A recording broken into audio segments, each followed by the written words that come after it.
PM Narendra Modi आज सुबह 11 बजे वीडियो कॉन्फ्रेंसिंग के जरिए council of scientific and industrial research यानी CSIR सोसाइटी की बैठक की अध्यक्षता करेंगे।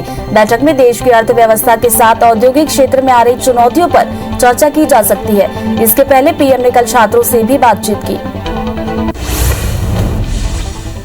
अमेरिका में नई सरकार के कामकाज संभालने के बाद गुरुवार को पहली बार भारतीय मूल से रिश्ता रखने वाली अमेरिकी उपराष्ट्रपति कमला हैरिस की भारत के प्रधानमंत्री नरेंद्र मोदी से फोन पर बातचीत हुई।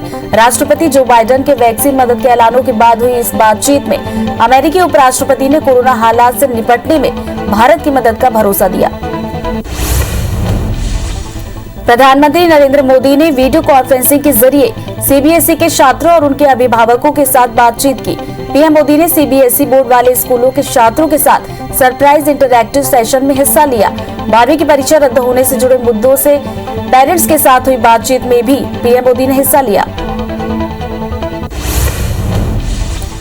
प्रधानमंत्री नरेंद्र मोदी ने वीडियो कॉन्फ्रेंसिंग के जरिए टोक्यो ओलंपिक को लेकर समीक्षा बैठक की। पीएमओ के मुताबिक बैठक के दौरान प्रधानमंत्री को कोरोना के बीच एथलीटों के लिए प्रशिक्षण सुनिश्चित करने, ओलंपिक कोटा जीतने के लिए अंतर्राष्ट्रीय प्रतियोगिताओं में भाग लेने के लिए उठाए गए विभिन्न कदमों से अवगत कराया गया। पंजाब कांग्रेस की प्रदेश इकाई में चल रही कलह के बीच सीएम कैप्टन अमरिंदर सिंह आज पार्टी के बनाए पैनल से दिल्ली में मिलेंगे और अपनी बात रखने वाले हैं। इससे पहले कल उन्होंने डिनर पर मंत्री, सांसदों और विधायकों से मुलाकात की। पार्टी सूत्रों ने बताया कि समिति से मुलाकात के बाद अमरिंदर सिंह कांग्रेस के पूर्व अध्यक्ष राहुल गांधी के साथ डिजिटल बैठक भी कर सकते हैं। भारतीय रिजर्व बैंक आज मौद्रिक नीति समीक्षा पेश करेगा। RBI गवर्नर शक्तिकांत दास ने आज सुबह 10 बजे वर्चुअली समीक्षा पर संबोधित करने वाले हैं। RBI की मौद्रिक नीति समिति की 3 दिवसीय बैठक बुधवार को शुरू हुई थी। उम्मीद जताई जा रही है कि कोविड महामारी की दूसरी लहर के प्रकोप के चलते पैदा हुई अनिश्चितता के कारण नीतिगत दरों में यथास्थिति बरकरार रखने का फैसला कर सकती है। यूपी के अलीगढ़ में हुए शराब कांड के बारे में सीएमओ ने जानकारी दी है। उन्होंने कहा कि शराब की वजह से कल तक 87 लोगों का पोस्टमार्टम हुआ है। इसमें से 35 लोगों की मौत जहरीली शराब पीने से हुई है। बाकी लोगों का भी सैंपल लिया गया है, जिसकी जांच फॉरेंसिक लैब में हो रही है। आज जवा क्षेत्र से 3 लोगों की मौत की सूचना मिली है, जिनका पोस्टमार्टम करा दिया गया है। प्रवर्तन निदेशालय ने विदेशों से आने वाली फर्टिलाइजर में 800 करोड़ रुपए की कमीशनखोरी को लेकर दर्ज मामले में आरजेडी के राज्यसभा सांसद AD सिंह को गिरफ्तार किया। कमीशनखोरी के इस मामले में इफ्को और इंडियन पोटास लिमिटेड के प्रबंध निदेशकों समेत अगस्ता वेस्टलैंड मामले का आरोपी राजीव सक्सेना भी शामिल है। अमेरिकी राष्ट्रपति जो बाइडेन ने देश में कोविड-19 टीके की अतिरिक्त 75% खुराकें संयुक्त राष्ट्र के सहयोग वाली कोवैक्स पहल को आवंटित करने की घोषणा की। बाइडेन ने कहा, इसमें दक्षिण पूर्व एशिया को 70 लाख और करीब 50 लाख खुराकें अफ्रीका को दी जाएंगी। देश में कोरोना की दूसरी लहर के दौरान 624 डॉक्टर्स की मौत हो गई है, जिनमें सबसे अधिक 109 डॉक्टर्स ने राष्ट्रीय राजधानी दिल्ली में जान गंवाई। इंडियन मेडिकल एसोसिएशन ने ये जानकारी दी है। दुनिया भर में कोरोना के मामले 17 करोड़ 28 लाख को पार कर गए। वहीं अब तक 37 लाख 16 हजार मरीजों की मौत हो चुकी है। दुनिया भर के 15 करोड़ 55 लाख मरीज कोरोना को हराकर स्वस्थ हो चुके हैं। एक्टिव मामले 1 करोड़ 35 लाख के पार पहुंच गए। संक्रमण के मामले में भारत दुनिया में अमेरिका के बाद दूसरे नंबर पर है। देश में एक दिन में कोरोना के 1,31,000 नए मामले सामने आए, जिससे कुल आंकड़ा 2 करोड़ 85 लाख के पार पहुंच गया। वहीं 2,705 नई मौत से अब तक 3,40,000 मरीजों की मौत हो चुकी है। पिछले 24 घंटे में 2,05,000 मरीज ठीक होने से कुल आंकड़ा 2 करोड़ 65 लाख को पार कर गया। वहीं 16,31,000 एक्टिव मरीजों का इलाज जारी है। तमिलनाडु 24,405 नए केस के साथ देश में पहले स्थान पर बना हुआ है। यहाँ कुल आंकड़ा 21,72,000 को पार कर गया। प्रदेश में 460 मरीजों की मौत से अब तक 25,665 लोगों की मौत हो चुकी है। वहीं पिछले 24 घंटे में 32,221 मरीज डिस्चार्ज होने से कुल आंकड़ा 18,66,000 को पार कर गया। तमिलनाडु में 7 जून तक लॉकडाउन लागू है। मध्य प्रदेश में 846 नए केस मिलने से आंकड़ा 7,82,000 को पार कर गया। प्रदेश में 50 मरीजों की मौत से कुल आंकड़ा 8,207 हो गया है। वहीं पिछले 24 घंटे में 3,740 मरीज डिस्चार्ज होने से अब तक आंकड़ा 7,60,000 के पार पहुंच गया। एमपी में कोरोना केसेस में लगातार गिरावट देखी जा रही है। छत्तीसगढ़ में कोरोना के 1,619 नए केस मिले हैं। वहीं 22 मौत से अब तक 13,139 लोगों की मौत हो चुकी है। 3,854 मरीजों के डिस्चार्ज होने से कुल आंकड़ा 9,34,000 को पार कर गया। एक्टिव मरीजों की संख्या 29,378 पहुंच गई है। वहीं रायपुर से 70 और दुर्ग में 38 नए केस मिले। टूलकिट मामले में बेंगलुरु गई रायपुर पुलिस टीम ने रिसर्च टीम के इंचार्ज राजीव गौड़ा के बयान दर्ज किए हैं। 2.5 घंटे चली पूछताछ में टीम ने मामले से जुड़े सभी आवश्यक दस्तावेज भी जब्त कर लिए हैं और उसका लिखित बयान भी दर्ज किया है। रायपुर पुलिस आईटी सेल के राष्ट्रीय अध्यक्ष रोहन गुप्ता और सौम्या वर्मा के बयान भी दर्ज करेगी। भोपाल की हबीबगंज पुलिस ने पूर्व मंत्री पीसी शर्मा और विधायक आरिफ मसूद, कांग्रेस जिला अध्यक्ष कैलाश मिश्रा समेत कांग्रेस के कई नेताओं के खिलाफ बलवा का केस दर्ज किया है। पुलिस के मुताबिक पूर्व मंत्री पीसी शर्मा और उनके साथी नेताओं ने कलेक्टर गाइडलाइन का उल्लंघन किया। कोरोना की तीसरी लहर पर सरकार की तैयारियों पर पूर्व सीएम कमलनाथ ने सवाल खड़े किए हैं। कमलनाथ ने ट्वीट कर लिखा कि ये कैसी तैयारी है। एमपी के 52 जिलों में से 20 जिला अस्पताल में ही बच्चों के लिए आईसीयू, आवश्यक सुविधाओं वाली सिर्फ एक एम्बुलेंस, बच्चों के लिए सिर्फ 2,418 बेड, कागजी दवा तो सरकार रोज कर रही है। मध्य प्रदेश में कोरोना से हुई मौतों के सरकारी आंकड़ों पर पूर्व सीएम कमलनाथ के बाद पूर्व नेता प्रतिपक्ष अजय सिंह राहुल ने भी सवाल उठाए हैं। उन्होंने कहा कि सरकार आंकड़े क्यों छुपा रही है ये पता नहीं, लेकिन सरकारी आंकड़े पूरी तरह से गलत बताए जा रहे हैं।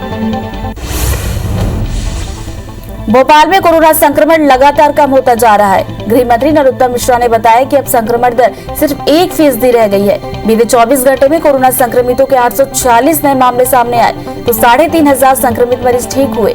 बीते 2 दिनों में प्रदेश में एक्टिव केस की संख्या भी 20,000 से 14,186 रह गई है। मध्य प्रदेश में शराब दुकानों को खोले जाने को लेकर बीजेपी विधायक आकाश विजयवर्गीय का बयान सामने आया। शराब दुकान को लेकर आकाश का कहना है कि सभी को पता है कि शराब अच्छी चीज नहीं है, लेकिन इस वक्त सरकार को पैसे की जरूरत है, लिहाजा रेवेन्यू को बढ़ाने के लिए शराब दुकानें खोली गई हैं। मध्य प्रदेश की प्राथमिक कृषि साख सहकारी समितियों से ऋण लेने वाले 25 लाख से ज्यादा किसान अब डिफाल्टर नहीं होंगे। इसके लिए सरकार ने ऋण अदायगी की अवधि बढ़ा दी है। किसानों पर ब्याज का बोझ न आए, इसके लिए सरकार ने अतिरिक्त ब्याज अनुदान देने का फैसला किया। बीजापुर के सिलगेर बेस कैंप को हटाने की मांग को लेकर ग्रामीण 21 दिनों से विरोध कर रहे हैं। समस्या के समाधान के लिए छत्तीसगढ़ सरकार ने बस्तर सांसद दीपक बैज की अध्यक्षता में 9 सदस्यीय जांच कमेटी बनाई है, जो गुरुवार को सिलगेर पहुंची और स्थानीय लोगों से बातचीत की। 9 सदस्यीय टीम करीब 5 घंटे तक ग्रामीणों के साथ चर्चा की गई। इस दौरान स्थानीय लोगों ने सरकार की कमेटी के सामने 5 मुद्दे रखे, जिसमें कैंप हटाने, स्कूल खोलने, आंदोलनकर्ताओं पर कोई कार्रवाई नहीं करने जैसे मुद्दे हैं। समिति ने ग्रामीणों से इस मुद्दे पर सीएम से चर्चा के लिए 1 दिन का वक्त मांगा और सिलगेर से टीम वापस लौट आई है। नारायणपुर स्थानीय विधायक चंदन कश्यप ने सिलगेर मामले को लेकर पुलिस की कार्यप्रणाली पर गंभीर सवाल उठाए। उन्होंने कहा कि सिलगेर जैसा मामला होना ही नहीं चाहिए था। बता दें कि सिलगेर गोलीकांड मामले को लेकर सीएम भूपेश बघेल ने जो टीम गठित की है उसमें चंदन कश्यप भी हैं। विधायक चंदन कश्यप ने यह भी आरोप लगाया कि नारायणपुर पुलिस गांव वालों को पकड़कर उन्हें माओवादी घोषित कर देती है। उन्हें डीआईजी पर आरोप लगाते हुए कहा कि इस मसले पर उनसे बात कर नक्सलियों की सूची जारी कर उन्हें आत्मसमर्पण के लिए प्रेरित करें, लेकिन डीआईजी की ओर से इस मसले को लेकर कोई कार्रवाई नहीं की गई। मेडिकल कॉलेज अस्पताल के बाद अब बस्तर विश्वविद्यालय का नाम दिवंगत कांग्रेस नेता महेंद्र कर्मा के नाम पर किए जाने को लेकर विवाद शुरू हो गया है। बीजेपी नेता और पूर्व मंत्री केदार कश्यप का आरोप है कि पिछली सरकार में कराए गए अहम निर्माण और उपलब्धियों के सिर्फ नाम बदलकर कांग्रेस वाहवाही लूटना चाह रही है। कोरबा जिला सहकारी बैंक द्वारा नव स्थापित आदिवासी सेवा सहकारी समिति के पास रिकॉर्ड नहीं भेजने के कारण 12 गांवों के किसान खेती किसानी से वंचित होने जा रहे हैं, जिसे लेकर छत्तीसगढ़ किसान सभा इन गांवों के किसानों के साथ कलेक्ट्रेट पहुंचे और कलेक्टर से किसानों को इस संकट से उबारने की मांग की। मालवा इलाके में सोयाबीन की बोहनी का वक्त आ गया है, लेकिन किसानों के सामने बीज की दिक्कतें खड़ी होने लगी हैं। इसे लेकर इंदौर के किसानों, जिला प्रशासन, सांसद और सोयाबीन अनुसंधान केंद्र के अधिकारियों ने बैठक की और सीड्स कंपनियों को जल्द से जल्द पर्याप्त बीज उपलब्ध कराने के लिए निर्देश दिए गए। सरगुजा की 26 समितियों से करीब 3,37,50,000 का धान गायब हो गया। मतलब इन समितियों ने धान की शॉर्टेज दिखाई है, लेकिन समितियों में धान की शॉर्टेज माने नहीं है। ऐसे में कलेक्टर ने इस मामले की जांच करने की टीम का गठन किया है और दोषी पाए जाने पर एफआईआर दर्ज कराने के निर्देश दिए। केंद्रीय कृषि मंत्री नरेंद्र सिंह तोमर को confederation of all India traders Madhya Pradesh यानी CAIT ने व्यापारियों की स्थितियों से अवगत कराया। व्यापारियों ने खाद्य प्रसंस्करण उद्योग को बढ़ावा देने की मांग की। साथ ही GST रिटर्न का समय बिना ब्याज, बिना पेनल्टी के 3 माह बढ़ाए जाने की मांग भी की।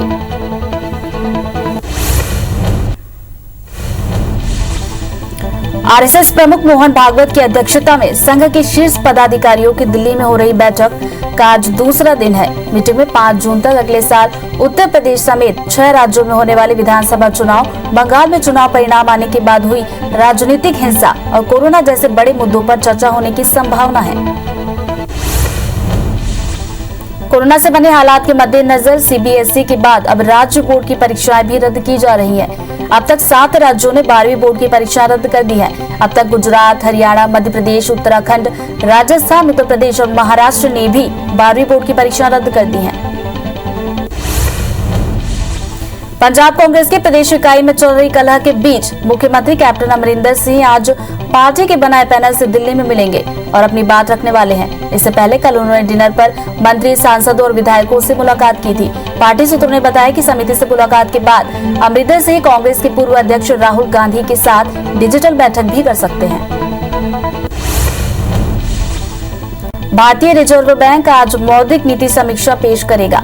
RBI गवर्नर शक्तिकांत दास आज सुबह 10 बजे वर्चुअली समीक्षा पर संबोधित करेंगे। RBI की मौद्रिक नीति समिति की 3 दिवसीय बैठक बुधवार को शुरू हुई थी। उम्मीद जताई जा रही है कि कोरोना महामारी की दूसरी लहर के प्रकोप के चलते पैदा हुई अनिश्चितता के कारण नीतिगत दरों में यथास्थिति बरकरार रखने का फैसला आ सकता है। पीएम नरेंद्र मोदी आज सुबह 11 बजे वीडियो कॉन्फ्रेंसिंग के जरिए council of scientific and industrial research यानी CSIR सोसाइटी की बैठक की अध्यक्षता करेंगे। बैठक में देश की अर्थव्यवस्था के साथ औद्योगिक क्षेत्र में आ रही चुनौतियों पर चर्चा की जा सकती है। इसके पहले पीएम ने कल छात्रों से भी बातचीत की। अमेरिका में नई सरकार के कामकाज संभालने के बाद गुरुवार को पहली बार भारतीय मूल से रिश्ता रखने वाली अमेरिकी उपराष्ट्रपति कमला हैरिस की भारत के प्रधानमंत्री नरेंद्र मोदी से फोन पर बातचीत हुई। राष्ट्रपति जो बाइडेन के वैक्सीन मदद ऐलान के बाद हुई इस बातचीत में अमेरिकी उपराष्ट्रपति ने कोरोना हालात से निपटने में भारत की मदद का भरोसा दिया। प्रधानमंत्री नरेंद्र मोदी ने वीडियो कॉन्फ्रेंसिंग के जरिए CBSE के छात्रों और उनके पेरेंट्स के साथ बातचीत की। पीएम मोदी ने CBSE बोर्ड वाले स्कूलों के छात्रों के साथ सरप्राइज इंटरैक्टिव सेशन में हिस्सा लिया। 12वीं की परीक्षा रद्द होने से जुड़े मुद्दों से पेरेंट्स के साथ हुई बातचीत में भी पीएम मोदी ने हिस्सा लिया। पीएम मोदी ने वीडियो कॉन्फ्रेंसिंग के जरिए टोक्यो ओलंपिक को लेकर समीक्षा बैठक की। पीएमओ के मुताबिक बैठक के दौरान प्रधानमंत्री को कोरोना के बीच एथलीटों के लिए प्रशिक्षण सुनिश्चित करने, ओलंपिक कोटा जीतने के लिए अंतर्राष्ट्रीय प्रतियोगिताओं में भाग लेने के लिए उठाए गए विभिन्न कदमों से अवगत कराया गया।